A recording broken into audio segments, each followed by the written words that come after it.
अब वो परमात्मा का जो शिष्य था वो कहने लगा, शारदा एक बात बता भगतनी, मैं कितना दुखी था, मेरे जितना दुखी संसार में कोई नहीं था, और मैंने आत्महत्या करने की सोच ली थी सपरिवार। एक ऐसे ही परमात्मा के भगत ने आकर मुझे बताया कि आप हमारे गुरुजी के पास चलो। मुझे भी ऐसे धक्का सा लगा था कि मैं ब्राह्मण नकली और एक दानव के पैर पकड़ूंगा। फिर उस भगत ने बताया कि भगवान, आप मानते हो परमात्मा किसी भी रूप में कहीं भी आ सकता है, और आपको ये पता लग जाए कि ये दानक जो है ये भगवान है, तो आप क्या करोगे? कहने लगे भगवान है तो हम अवश्य जाएंगे, लेकिन दानक भगवान नहीं, दुल्हा भगवान नहीं हो सकता। मैंने भी बहुत वाद विवाद किया था, मरा पड़ा था, सारे दुख ऊपर थे, लेकिन फिर भी इस मान बढ़ाई, इस ब्राह्मणपण ने मेरे को कति आकड़ बना रखा था। मेरे सामने कोई विकल्प नहीं रहा मृत्यु के अतिरिक्त। तब मैंने उस भगत की बात को स्वीकार किया और परमेश्वर कबीर जी के चरणों में गया। उसी दिन से मुझे राहत मिलनी प्रारंभ हुई, और मेरे रिश्तेदार ये ब्राह्मण जिनको तू अपना मानती है, ये के कहेंगे, इन्होंने मुझे 10 पैसे 10 रुपए देना बंद कर दिया था। रिश्तेदार भी मुंह मोड़ कर बैठ जाते थे, दूर से देखते उसकी शक्ल बदल जाती थी कि यो कंगाल आ गया, 10 रुपये पैसे मांगने आया होगा। और आज मेरी वो स्थिति है कि वो रिश्तेदार मेरे से मांगने आ रहे हैं, और मैं सहर्ष उनको बगैर ब्याज के देता हूँ। मैं तो ब्याज से भी लेने जाता था तो भी नहीं देते थे। और मैं आपसे विनम्र प्रार्थना करता हूँ, क्योंकि आप हमारी नाती हो, आप जन्म बर्बाद मत करें। आज तू ब्राह्मणी है, कल न के बेरा कौन सी जूनी में जाएगी, गधी बनेगी, कुतिया बनेगी, फिर यो ब्राह्मण तेरी जाति यहीं दरिद्र ही रह जाएगी। ऐसे करड़े करड़े वचन और सत्य वचन बताकर वो उठ कर चल पड़ा कि मैं तो तेरा पानी भी ना पीऊं, तो इतनी नफरत करती है भगवान से। उठ कर आ गया। अब फिर शारदा ने सोची, भाई बात तो कुछ न कुछ है, क्योंकि और भी परमात्मा भेजता रहता अपने संदेशवाहक, अपना संदेश भिजवाता अपनी आत्माओं के पास। एक दो ने और ऐसा ही कहा, तो शारदा ने सोची कि अब के अगर आसपास, मेरे घर के आसपास कोई सत्संग होगा तो मैं परीक्षार्थ जाऊंगी, अपने मुंह पर घूंघट काट कर जाऊंगी, कोई पहचान ना ले कि मैं बामणी हूं। क्योंकि कबीर परमात्मा के पास तो अधिकतर जुलाहे लोग या अन्य छोटे मोटे जो गरीब से व्यक्ति होते थे, दूसरी जाति वाले, वह भी आते थे। तो उसने सोचा कि मैं अपना ऐसा वेशभूषा बनाकर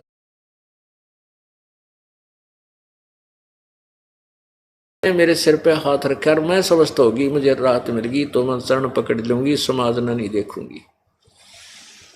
अब परमात्मा कहते हैं, सो चल छिदर मैं करूं अपने जन के काज,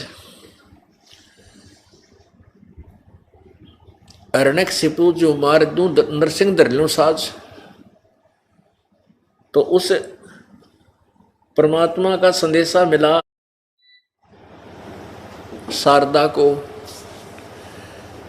क्या मिला कि शारदा आज यहाँ एक कबीर नाम का संत आ रहा है, और वो सत्संग करेगा, चल लगी सत्संग में। अब उसके तो कान खड़े हो गए। उसको तो कह दिया कि ना, हम ना जाया करा दानका के सत्संग में, हम तो ब्राह्मण हैं। फिर उसने क्या किया कि अपना वेशभूषा बदली, घूंघट काटा, मुंह पर पल्ला डाला। पहले पर्दा रिवाज थी, घूंघट की रिवाज थी तक सभी का। और जहां परमात्मा एक आसन पर बैठे थे, तख्त पर, और वहां उसमें लाइट बिजली नहीं थी, जोत जलाया करते देसी घी की, जैसे हम जलाते खड़ी अमर जोत, उससे रोशनी भी होती थी रात्रि के समय, और एक ये हवन का काम भी करती है। ऐसी उस ज्योति का टिमटिमाता चांदना था, रोशनी थी। और सभी भक्त आकर के परमात्मा कबीर जी से आशीर्वाद पा करके अपने अपने स्थान ग्रहण करके सत्संग सुनने के लिए विराजमान हो रहे थे। वह शारदा भी भेष बदल का आएगी और मुंह पर पल्ला डाल ही रखा था। ज्यों ही आकर के परमात्मा कबीर जी के चरणों में शीश रखा, जैसे अन्य बहन बेटियां भाई रख रहे थे, और परमात्मा ने उसके सिर पे हाथ रखकर कहा कि हे शारदा पंडितानी, आज दानक के पास क्यों कराएगी तू। अब जो ही उस परमेश्वर ने उसके हाथ रखा सिर पे, उसका वो दर्द दूर हो गया, वो दुख निकत्ती खत्म हो गया, जैसे था ही नहीं। एकदम इतना हल्का पुल्का शरीर हो गया। और ऊपर से परमात्मा ने चोट मार दी कि तू पंडितानी होकर और एक दानक के पास चरण छूना आएगी, तने क्या कहेगी दुनिया। परमात्मा ने पहचान ली तो और शर्मिंदा होगी कि सचमुच ये अंतर्यामी भी है, और दुख दूर हो गया। वहीं चरण पकड़ दिए और अपने अपशब्दों की बहुत ही याचना की, अक्षमा याचना की, प्रायश्चित किया कि परमात्मा मुझे नहीं मालूम था आप सचमुच भगवान आए हो। कहते हैं जिसका जिससे दुख दूर हो जाए उसके लिए वो परमात्मा तुल्य हो जाता है। और जब ये दुख किसी से निवारण हो ही नहीं रहा था, भगवान बिना सभी कहे थे इसको तो ये तुम्हारे प्रारब्ध में है, ये तो कट ही नहीं सकता, और वो काट दिया तो वो के था, भगवान था।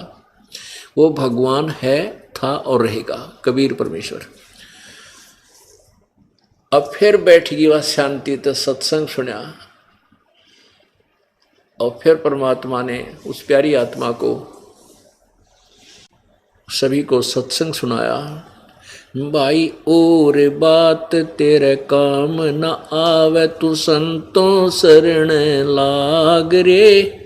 के सोवे गफलत में बंदे, जाग जाग नर जाग रे, जाग जाग नर जाग रे। और बात तेरे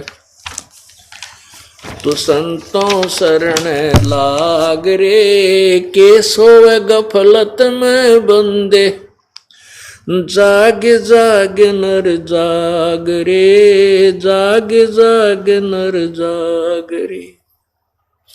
इस तन सराय में जीव मुसाफिर, करता रहे दिमाग रे। तन सराय में जीव मुसाफिर, करता रहे दिमाग रे। रात बसेरा कर ले डेरा, चले सवेरा त्याग रे, चले सवेरा त्याग रे। और बात तेरे काम न आवे, संतों शरण लाग रे। के सोवे गफलत में बंदे, जाग जाग नर जाग रे, जाग जाग नर जाग रे। उमदा चोला बण्या अनमोला, ये लगे दाग पे दाग रे। उमदा चोला बण्या अनमोला, लगे दाग पे दाग रे। 2 दिन की गुजरान जगत में, क्यों जले बिरानी आग रे, क्यों जले बिरानी आग रे। और बात तेरे काम न आवे, तो संतों शरण लाग रे। के सोवे गफलत में बंदे, जाग जाग नर जाग रे, जाग जाग नर जाग रे। कुबद का चढ़ी चढ़री चित पे, तू होया मनुष्य से नाग रे। कुबद का चढ़ी चढ़री चित पे, तू होया मनुष्य से नाग रे। सूझे नहीं सजन सुख सागर, बिना प्रेम बैराग रे, बिना प्रेम बैराग रे। और बात तेरे काम न आवे, संतों शरण लाग रे। के सोवे गफलत में बंदे, जाग जाग नर जाग रे, जाग जाग नर जाग रे। हर सुमरे सो हंस कवावे, यो कामी क्रोधी काग रे।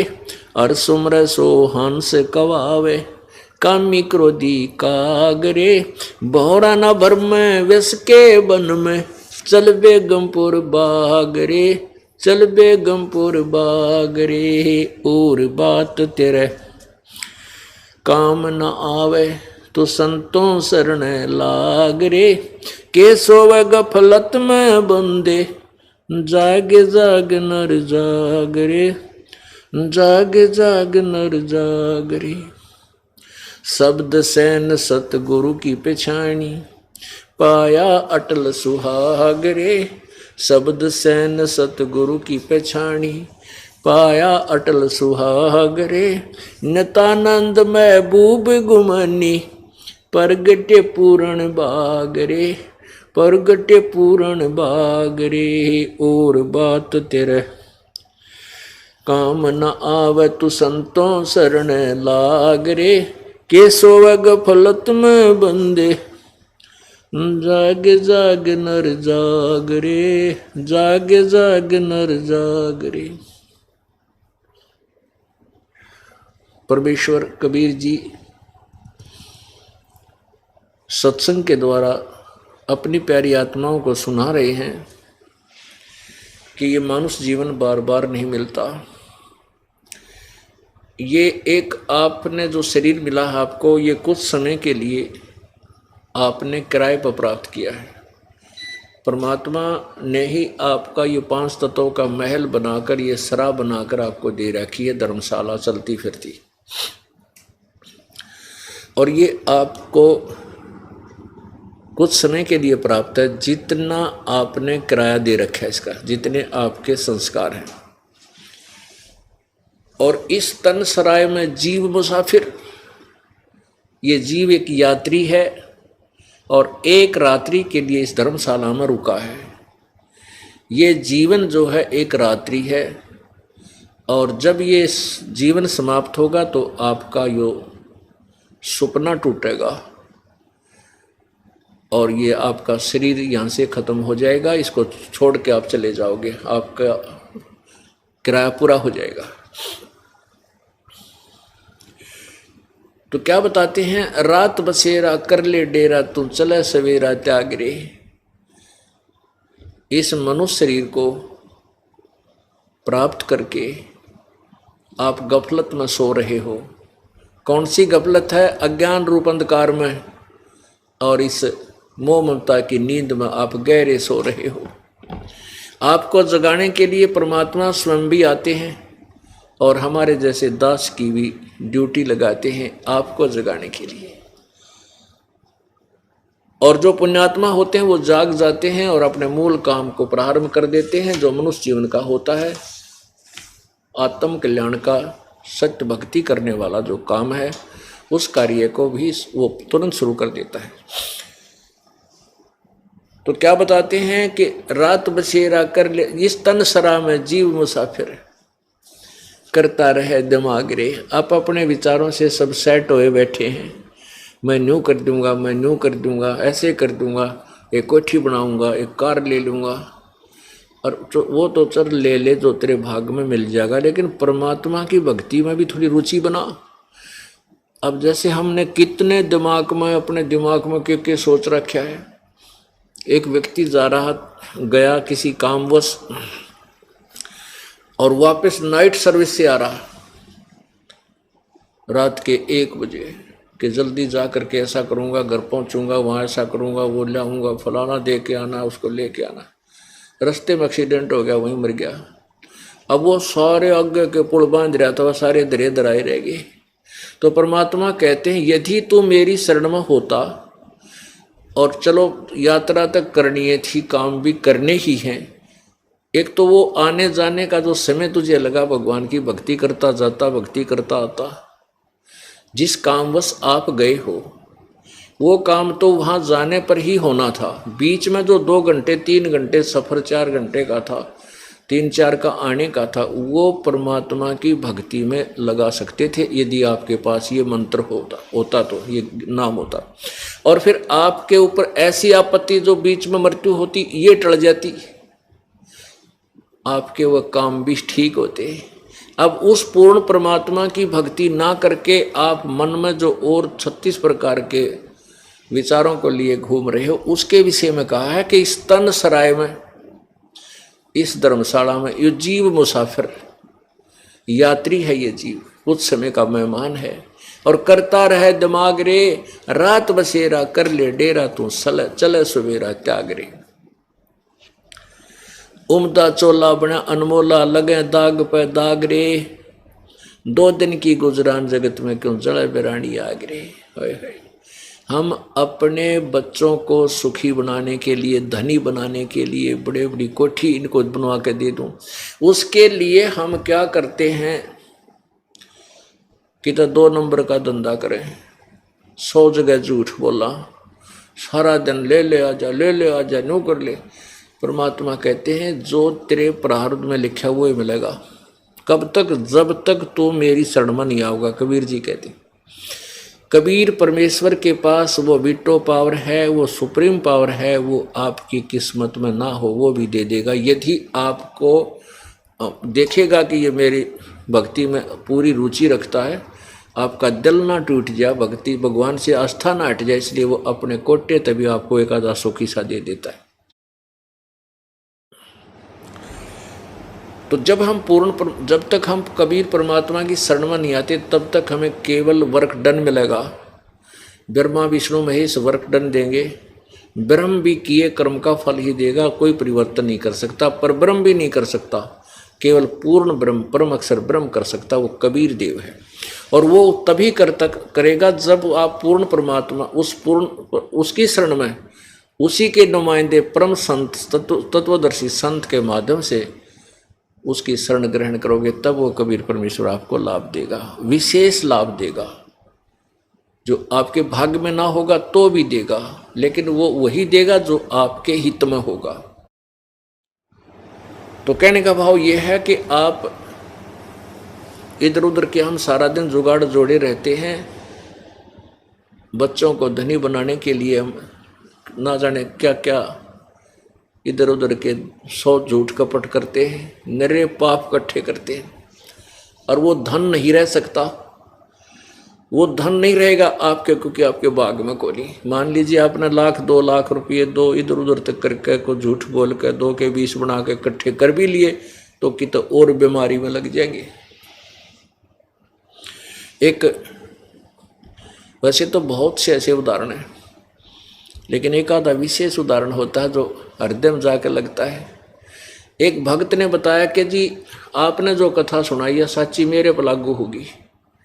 मैंने ऐसे तरीके से धन इकट्ठा किया, मेरा इकलौता पुत्र था, न सोचूं था इस बच्चे के लिए बढ़िया कोठी बना दूं, गणा इसके लिए धन बैंक में जमा करा दूंगा, ये सुखी रहेगा।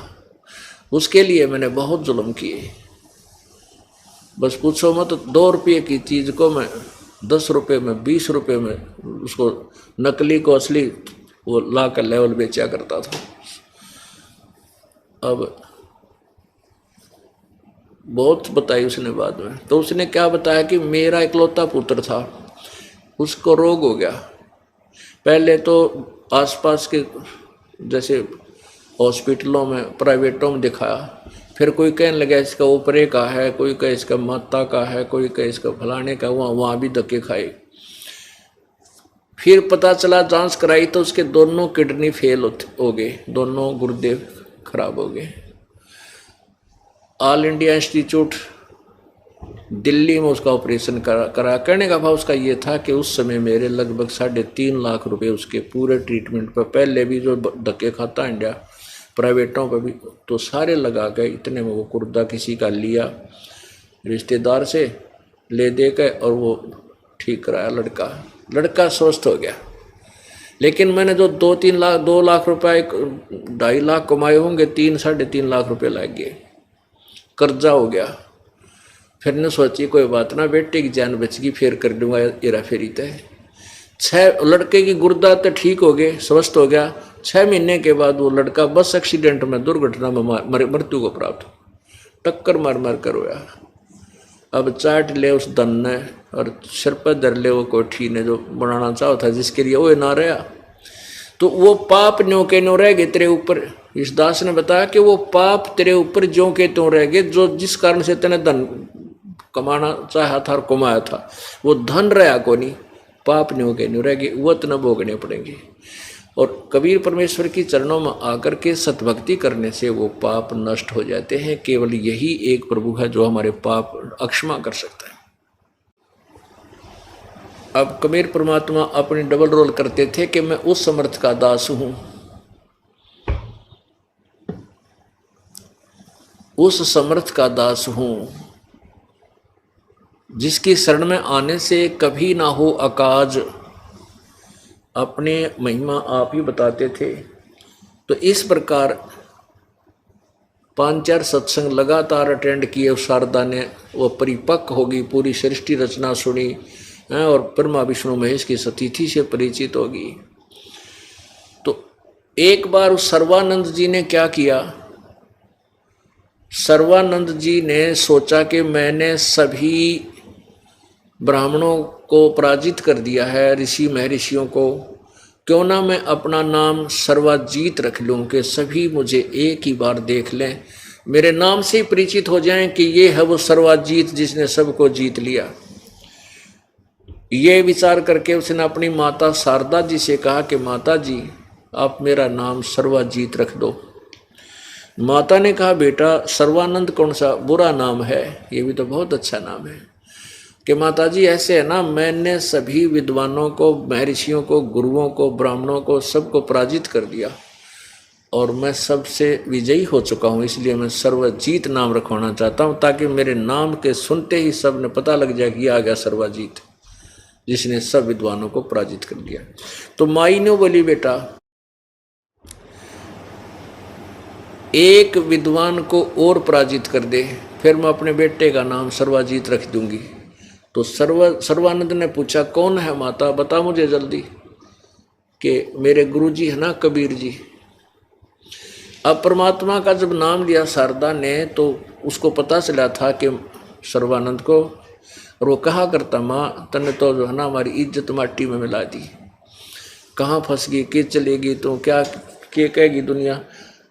तो वो तो कह दिया करती बेटा जिसका लगा वो जाने, मन मुझे मालूम है मेरे साथ जो बीत रही थी और मैं सुखी हुई। चल माँ को से ज़्यादा विवाद उसने इस विषय में नहीं किया था। फिर जब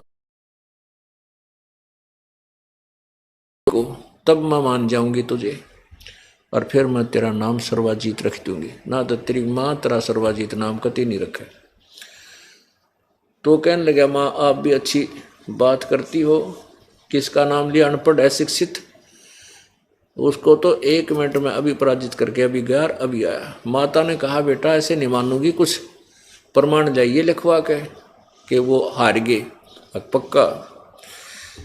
अब पूरे एक बैल के ऊपर वो रखा करता, पूरा थैला डाल के गधे की तरह, और सारे शास्त्र रखकर चल पड़ा। कहाँ, जहाँ कबीर परमेश्वर जुलाहों की कॉलोनी में रहते थे, दानकों की कॉलोनी में। अब परमात्मा कबीर जी ने एक शेख तकी नाम का धार्मिक पीर था, सिकंदर लोधी राजा दिल्ली के बादशाह का, उसकी एक फड़क निकालने के लिए उस शेख तकी की लड़की मर चुकी थी, कब्र में दबा रखी थी, उस शरीर उस लड़की को जीवित किया था और वो उस लड़की को अपनी बेटी के रूप में रखा था। वो उसका नाम कमाली रखा। तो वो कमाली 16-17 साल की, 18 वर्ष की लड़की हो रही थी, 15-16 वर्ष की, और वो पानी जल लेने के लिए, जल भरने के लिए कुएं पर गई हुई थी। दोपहर का समय, 12 बजे, जून का महीना, वो पानी जल लेने गई हुई थी कुएं से। उधर से सर्वानंद जी वहां पहुंच गए, उस रास्ते आ रहे थे और रास्ते में वो कुआं था। अब ब्राह्मण जुलाहों की कॉलोनी में और सुप्रसिद्ध ब्राह्मण आ जावे तो सभी नो देखा करते कि यो ब्राह्मण इतना प्रसिद्ध ब्राह्मण, और जुलाहों के दानका की कॉलोनी में कैसे आ गया। जैसे गांव में हाथी आ जाया करता ना, बालक देखा करते उठना बचड़ कर द्वारों पर, तो ऐसे देख रहे थे। सब निकले अपने घरों में, तो आज ये ब्राह्मण कैसे आ गया दानकों की कॉलोनी में। अब उसने देखा प्यास इतनी जबरदस्त लगाई उस सर्वानंद को, अगर 10 मिनट पानी ना जल ना मिला तो उसकी मृत्यु हो जाए, प्राण निकल जाए। और सामने वाली लड़की पानी निकाल रही थी बाल्टी से, अपने मटके में डाल रही थी गड्ढे में। अब सर्वानंद ने कहा, बेटी जल्दी जल पिला, प्राण निकलने को हो रहे हैं। तो लड़की ने वह बाल्टी यूं की यूं डाल दी। सर्वानंद ने जल पीना प्रारंभ कर दिया, पी लिया। जब उसका पेट भर गया ना, जब उसने देखा ये तो दानका का कुआं है, जुलाहों का, कोई देख तो नहीं रहा तुझे। वो देखा चारों तरफ जुलाहे खड़े देखे। अपनी इज्जत को सुरक्षित रखने के लिए लड़की पर डांट लगाता है, ये लड़की ये किसका, कौन सी जाति का कुआं है। लड़की बोली, जी जुलाहों की कॉलोनी में कौन सी जाति का कुआं हो सकता है, जुलाहों का ही है। तो कहने लगा, तने पहले क्यों नहीं बताया जुलाहों का कुआं है। लड़की बोली, तेरा पेट भर गया जहाँ, तो इसलिए बात आ गई। तेना ब्राह्मण, जब तक तेरी आँख निकलने वाली थी, मृत्यु को प्राप्त होने वाला था, तूने पहले क्यों ना पूछा कि इसका कुआं है। पानी पीने से पहले पूछना चाहिए था। अब तेरा पेट भर गया, बकवाद भागी तने बोला, छोरी लड़की घड़ी ना बोला है, न्यों बता वो कबीर का घर कहाँ है। वह बोली, आ जाओ, मेरे पिताजी हैं। मुँह बोले पिताजी थे और मैं उन्हीं की लड़की हूँ, आ जाओ, मेरे साथ साथ आ जाओ, घर बता दूँगी। वह लड़की जल्दी जल्दी चल गई, आगे पहुँच गई, जाकर कहने लगी, पिताजी, परमेश्वर कबीर जी को मुँह बोले पिताजी थे कि एक ब्राह्मण आ रहा है और बैल के ऊपर घने वो धर रहा है किताब है, और लगता है आपके साथ कोई वाद विवाद करने आया, आपको पूछ रहा है। परमात्मा बोला, बेटी कोई बात नहीं, आने दे। तो इतने में वह लड़की मटका अंदर रख के पानी का घड़ा वापस आई देखने के लिए, कहाँ से आ गया, तो सामने पहुंच गया इतना सर्वानंद बैल समेत। लड़की ने कहा, आ जाओ ब्राह्मण जी, यही हमारा घर, मेरे पिताजी अंदर बैठे। तो सर्वानंद अंदर नहीं गया, कहने लगा, लड़की इधर आ अकेले।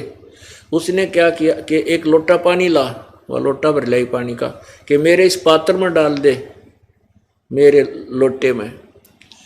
अब उसने लड़की ने पात्र में डाल दिया, कहने लगा, भर दे फुल, कति फुल भरवा लिया, ऊपर का उतरना हो गया। उसमें कोई सुई भी डाल दे तो भी पानी बाहर निकल जाए, इतना भरवा लिया। और कहा कि जाए कबीर को ये मेरा पात्र ले जाकर दे दे, और इसका जो उत्तर दे मुझे बतावे। अब वह लड़की धीरे धीरे पकड़ के लेगी उसके लोटे ने, जाके कहने लगी, पिताजी, उस ब्राह्मण ने ना ये लोटा दिया पानी का, ने कहा कबीर के आगे रख दे, वो क्या उत्तर दे मुझे बता। परमात्मा कबीर जी ने एक बड़ी सुई रखी थी, बड़ी सुई इतनी लंबी होती है हवा, ये बड़े बड़े तरपाल सीमण की, वो उठा के और उस जल में डाल दी लोटे में, और कहा, बेटी जा दे का सर्वानंद को, और बाहर रखा ब्राह्मण को। वह लड़की धीरे धीरे धीरे आई कि ले ब्राह्मण पकड़ तेरा लोटा। परमात्मा सर्वानंद बोला, क्या उत्तर दिया कबीर ने। लड़की बोली, उत्तर कुछ नहीं दिया गुरु, मेरे पिताजी ने तो इसमें सुई डाल दी लोहे की। तब वो अंदर गया और कहने लगा, कबीर तूने मेरे प्रश्न का क्या उत्तर दिया। परमेश्वर ने पूछा कि आपका प्रश्न क्या है।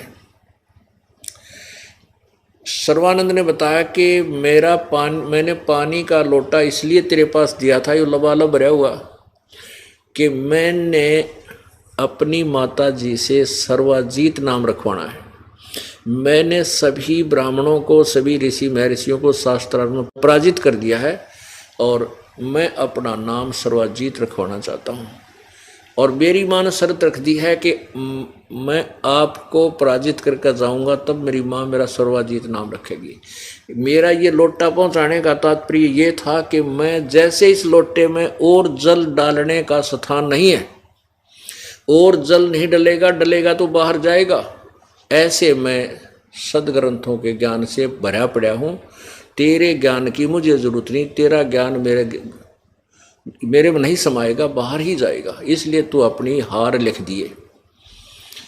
परमात्मा बोला मेरा भी उत्तर सुन ले के था। कबीर परमेश्वर बोले मेरा उत्तर सुन ले के था। क्या था पता? सर्वानंद बोला कि मेरा ऐसा वजनदार ज्ञान है कि तेरे ज्ञान ने बाहर निकाल देगा, तेरी छाती में जाकर बैठेगा।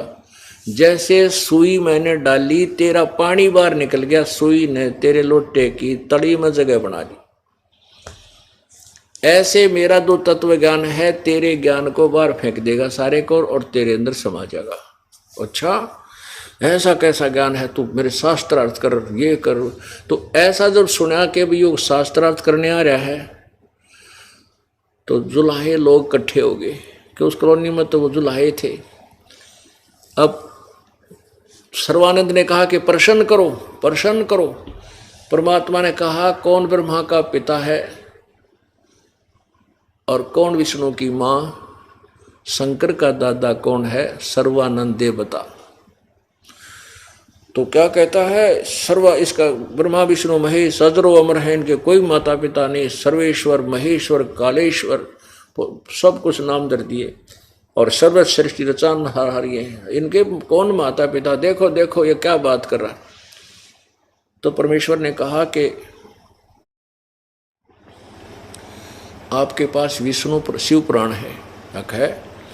सर्वानंद कहने लगा है कि उसमें देखो निकाल के रुद्र संहिता अध्याय 5, 6, 7 इसमें क्या लिखा है। अब पुण्यात्माओं, इन दुष्ट आत्माओं ने आंखों देखकर भी जनता को सच्चाई नहीं बताई। किन्होंने? इन नकली गुरु और ऋषि महर्षियों ने अपने अभिमानवश। अब देखिएगा शिव पुराण में आज से 600 वर्ष पहले परमात्मा ने बताई थी, जो कि इन सदग्रंथों में विद्यमान है। ब्रह्मा विष्णु महेश के माता पिता हैं। ये देखिएगा श्री शिव पुराण, गीता प्रेस गोरखपुर से प्रकाशित है।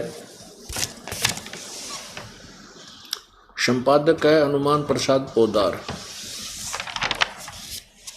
मुद्रक प्रकाशक एवं मुद्रक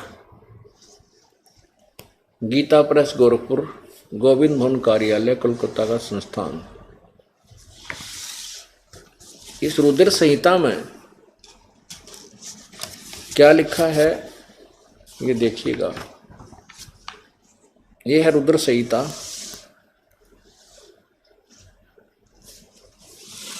अध्याय 5 या समाप्त हुआ, छठे से छठा प्रारंभ होता है 99 पृष्ठ पे, 99 पृष्ठ पे। ब्रह्मा जी ने कहा, ब्रह्मन देव शिरोमणे, यानी ब्रह्मा जी ने अपने पुत्र नारद से बता रहे हैं, देव शिरोमणे तुम सदा समस्त जगत के उपकार में लगे रहते हो। तुमने लोगों के हित की कामना से बहुत उत्तम बात पूछी है।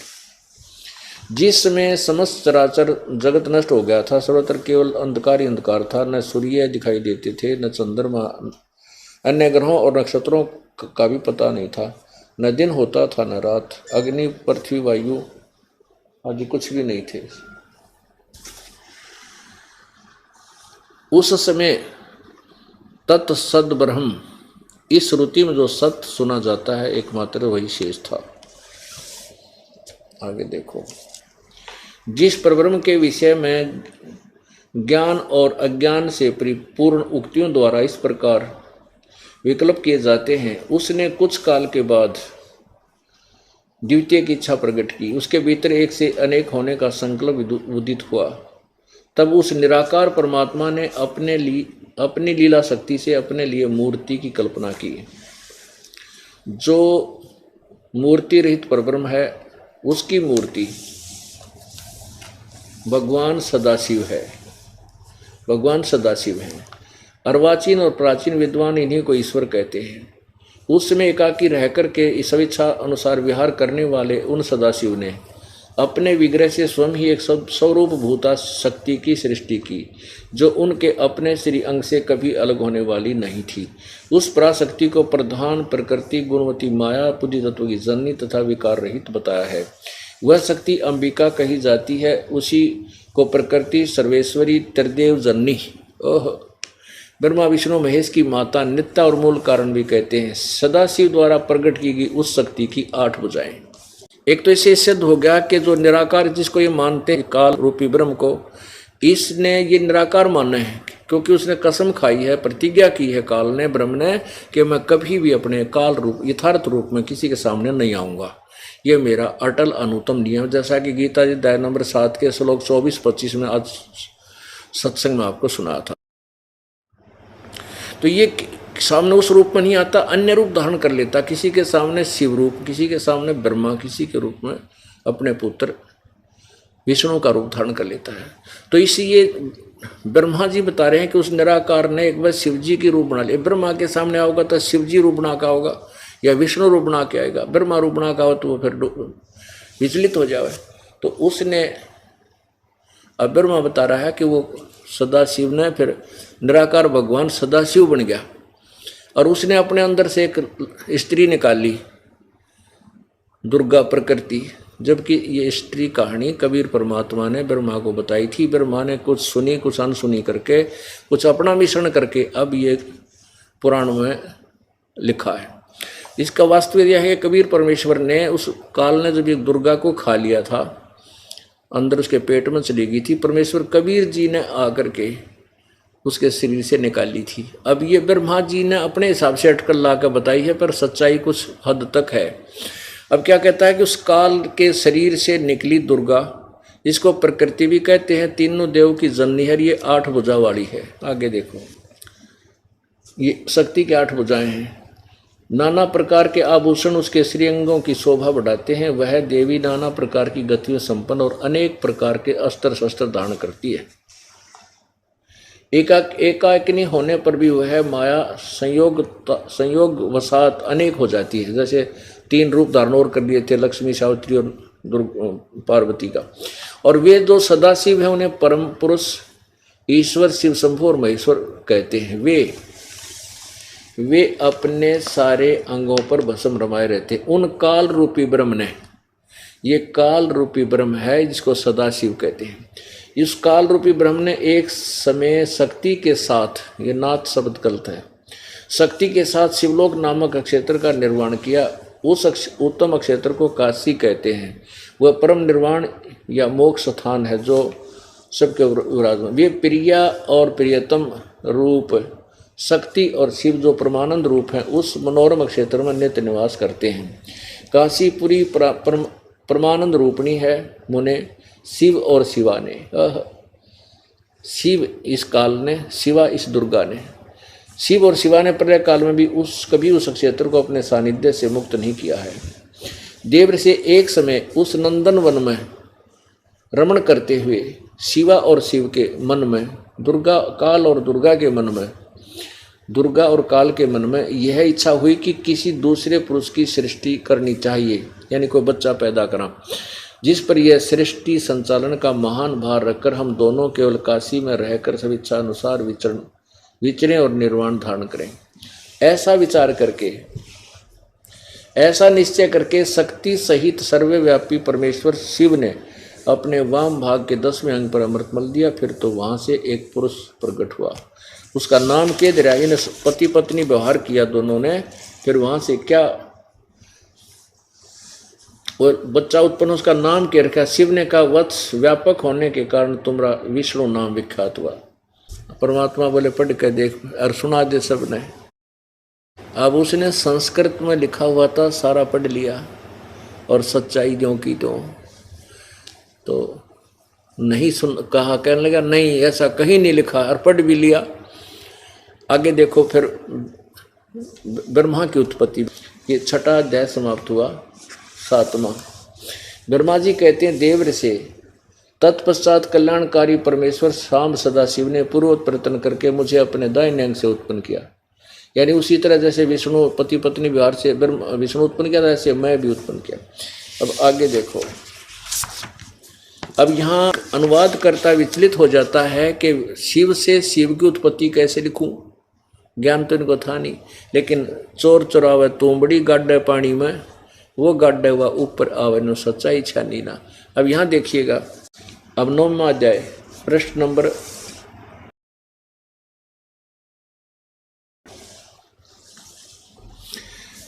9 इस प्रकार ब्रह्मा विष्णु और रुद्र इन तीनों देवताओं में गुण हैं, परंतु शिव गुणातीत माने गए।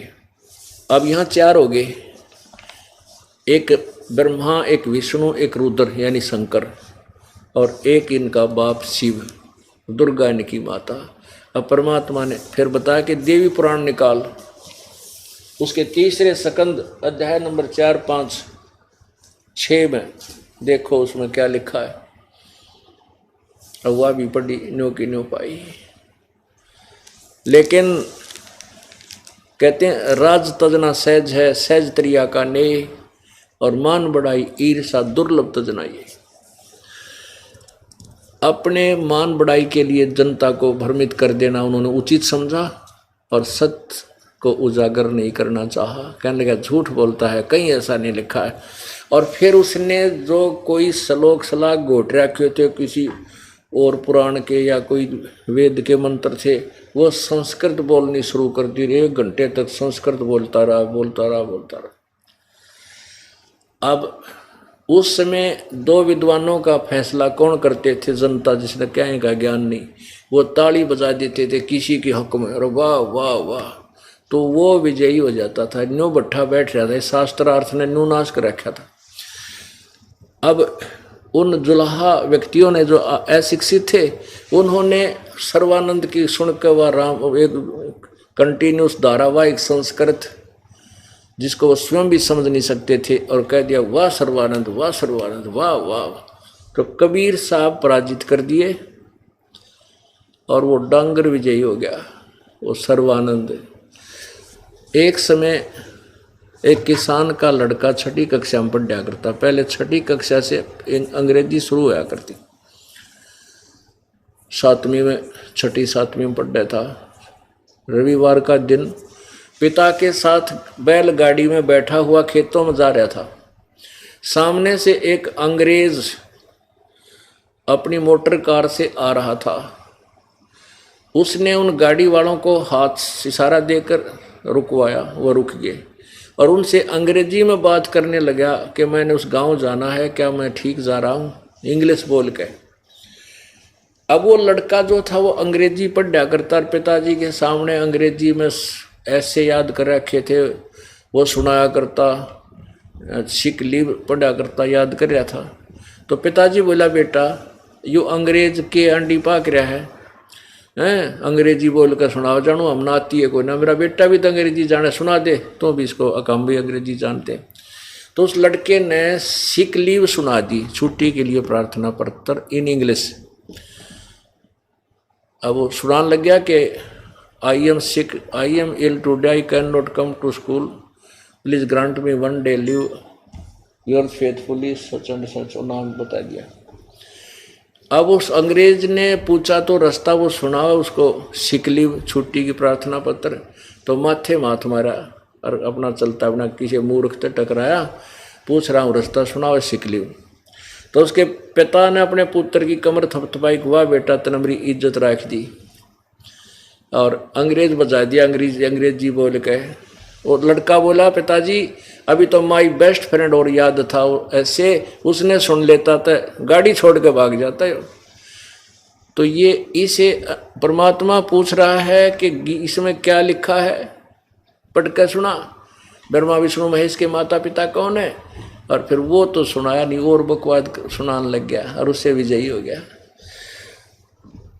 तो पुण्यात्माओं ऐसी यह बात बिगड़ रही थी अभी तक। तो परमेश्वर बोला भाई ठीक है आप जीत गए, मैं हार गया। कबीर जी बोले और ठीक है जा तो अपने घर में। सर्वानंद कहने लगा ऐसे नहीं जाऊंगा, मैं लिखवा के लेके जाऊंगा, मेरी माँ ने कहा है। अगर लिख ले भाई, मैं तो अनपढ़ हूँ, अशिक्षित हूँ, आप लिख लो, मैं अंगूठा ला दूंगा। उन्होंने लिख लिया कि शास्त्रार्थ में सर्वानंद विजयी हुआ और कबीर जी पराजित हो गए। अंगूठा ला दिया और ले आया। अपनी माँ से कहने लगा माँ देखा ना, गया और आया, मिनट में हरा दिया। उसकी माँ बोली बेटा कुछ प्रूफ लाया, तू प्रमाण दिखा मुझे। कहने लगा हाँ माता प्रमाण लाया हूँ, कागज। कहने लगे पढ़ के सुना बेटा। वो पढ़ने लगा, उस लेख को क्या लिखा पाया कि शास्त्रार्थ में सर्वानंद हार गया और कबीर विजयी हुआ। उसकी माँ बोली रे तूने कहता मैं जीत का है तो हार का है बेटा। नो कहा माता जी मैं कई दिन से शास्त्रार्थ में था, रात में सोया नहीं था, नींद आ गई थी, नींद में विचलित था, मेरे से गलत लिखा गया, अब दोबारा लिखवा के लाता हूँ। दोबारा लिखवा लिया। दोबारा गया तो कबीर परमेश्वर से कहा कि भगवान के हे कबीर जी मेरे से गलती से उल्टा लिखा गया, मेरी माँ नहीं मान रही है, दोबारा लिखवाना पड़ेगा। कबीर जी बोले लिख ले भाई। दोबारा लिख लिया कि शास्त्रार्थ में सर्वानंद विजयी हुआ, कबीर जी पराजित हुए, अंगूठा ला दिया। अब फिर जाकर देखा, अब उसने घर में प्रवेश करने से पहले फिर पढ़ा, कदे फिर उल्टा लिखा गया हो तो सही था। अंदर जाकर बोला माँ सुनाऊं? अब सुना बेटा। उन्होंने फिर देखा, उसमें क्या पाया कि शास्त्रार्थ में सर्वानंद हार गया, आगे ना बोला। माँ बोली रे तू के ड्रामा कर रहा है, लिख के लावा है, केर सुनावे है क्या, तू तो फिर कह रहा हार गया। ने बोला माँ इबका जाता हूँ, इबका फिर गया परमात्मा से, फिर वही प्रार्थना की। परमात्मा बोले लिख ले भाई, मेरे के गुठा गस्सा है, फिर लिख दूँ ला दूंगा। अब उसने फिर लिख लिया, फिर लगा लिया, आ गया। अब उसने सोची बाहर पढ़ता हूँ तो बिल्कुल ठीक है, घर में घुसते ये अक्सर कैसे उल्टे सुलटे हो जाते। अब बाहर से लगा उसको पढ़ने, यानी चौखट से बाहर से देख रहा है, बिल्कुल अंदर भी प्रवेश हो गया। प्रवेश जब हो लिया घर में जाते ही बोला माँ सुनाऊं? अक सुना। उसकी आंखों के सामने अक्षर चेंज हो गए, सर्वानंद हार गया और कबीर साहब विजयी हो गया। आंख फटी की फटी रहेगी जब अक्षर चेंज हुए उसकी आंखों के सामने। न्यो का न्यो बैठ गया, कति कालजा का ऊपर लग गया। पर उसकी माँ बोली रे बोलता कोई ना विद्वान, सोना पढ़ के लिखवा के लिया, कुछ नहीं बोला। ने बोला माँ पता नहीं क्या हो गया, ये अक्षर मेरी आँखों का चेंज हो गए। ने बोले अरे तो झूठे, ये तो चेंज होने थे, भगवान सच्चा तो झूठ बोला, सच्चाई को नहीं माना तूने। उड़े पैर पकड़ दिया अपनी माँ के, हक माँ मेरे से गलती होगी। वो तो सचमुच भगवान पढ़े, अनपढ़ होकर के सारे सदग्रंथों को उंगलियों पर रट रखा है और मैं अभिमान वश नहीं मान सका। उसकी माँ बोली भाई जा चाल बरा बेटा कल्याण करवा ले, तेरी बिरान माटी हो जाएगी, तू पशु बनेगा। और बेटा मेरे को देखा नहीं जाता तेरा दुख, तो किसका विद्वान है। तब ने बोला माँ मेरे साथ चल। अच्छी आत्मा जो होते हैं वो अभिमान घनी देर तक नहीं करते, मान जाते हैं। ने बोले मेरे साथ चल, और मैंने शर्म लगा है, मुझे नाम दिवा लिया। उन्हीं जुलाहों की कॉलोनी में वही विद्वान एक नंबर का ब्राह्मण, इसको ब्राह्मण कहते हैं, मान गया, चलो कहे सुने थे। फिर दोबारा गया, नाक रगड़ी, नाम ले लिया। अब सर्वानंद की कोई नहीं माने, नो कहे ब्राह्मण पागल हो गया, मूर्ख है, कुछ जुलाए का चेला बन गया, फिर के पै दिया, इसने अपना बना लिया। अब उस सर्वानंद रिजेक्ट कर दिया पूरे ब्राह्मण समाज ने कि झूठा है, कपटी है। नो कहे ब्रह्मा विष्णु में इसके माता पिता कहीं नहीं लिखा। तो यो बात रोड़ा रानी रखनी थी परमात्मा ने, और सर्वानंद का कल्याण कर दिया। आगे किसी ने स्वीकार नहीं किया, क्योंकि यहाँ तक ये तत्व ज्ञान छुपा के भी रखना था और उस प्यारी आत्मा का कल्याण भी करना था। बोलो सतगुरुदेव सत सत। पूर्ण परमात्मा कबीर देव जी सर्वश्रेष्ठी रचनहार अपने यथार्थ ज्ञान को प्रदान करने के लिए इस काल के लोक में समय समय पर प्रकट होते रहते हैं। काल भगवान ने सर्व सदग्रंथों के विपरीत ज्ञान पूरे मानव समाज में फैला दिया गया है। उस अज्ञान को समाप्त करने के लिए परमेश्वर स्वयं आते हैं। वे परमात्मा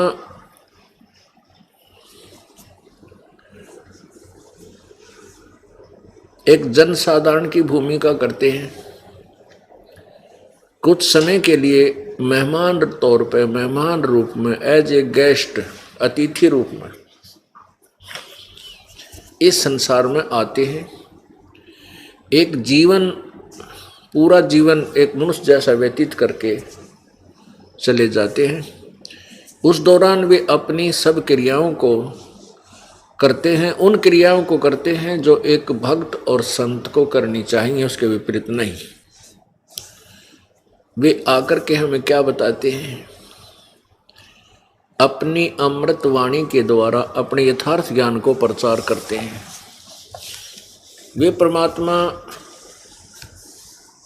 अपने लिए एक कुछ गवाह तैयार करके जाते हैं, कुछ एविडेंस बनाते हैं। परमेश्वर कबीर जी है, सर्वशक्तिमान है, सर्वसृष्टि रचनहार है, कुल मालिक है, इस बात के गवाह हैं आदरणीय गरीबदास जी महाराज, गांव छुडानी, जिला झज्जर, हरियाणा में। इनको परमात्मा आकर मिले थे। पूर्ण ब्रह्म कबीर देव जी जो काशी में जुलाहा धानक की भूमिका कर चले गए थे सन 1518 में। उसके बाद सन 1727 में वो परमात्मा स्वयं सह शरीर सतलोक से आए कबीर देव जी, और गरीबदास जी 10 वर्ष की आयु में थे। गायें चराने के लिए अपने ही खेतों में जंगल में गए हुए थे। वहाँ परमात्मा कबीर जी एक जिंदा महात्मा के रूप में आकर के संत गरीबदास जी को मिले। उनकी यानी गरीबदास वाले जीव को ऊपर ब्रह्मांडों को में ले गए, जहाँ पर ये काल विराजमान था, और ब्रह्मा विष्णु महेश के लोक दिखाए, धर्मराज का लोक दिखाया, नरक और स्वर्ग दिखाए। ब्रह्मा विष्णु महेश जी की कितनी पावर है, ये कितनी अक्षमता रखते हैं, ये दिखाया। फिर अपनी समर्थता का प्रमाण देने के लिए सतलोक में गरीबदास जी वाले जीव को ऊपर ले गए। वहाँ परमात्मा जो नीचे से जिंदा महात्मा के रूप में गए थे, और वहाँ देखा जाकर के एक परमात्मा वहाँ विराजमान है, बहुत बड़ा गुम्बद है वहाँ पर सफेद।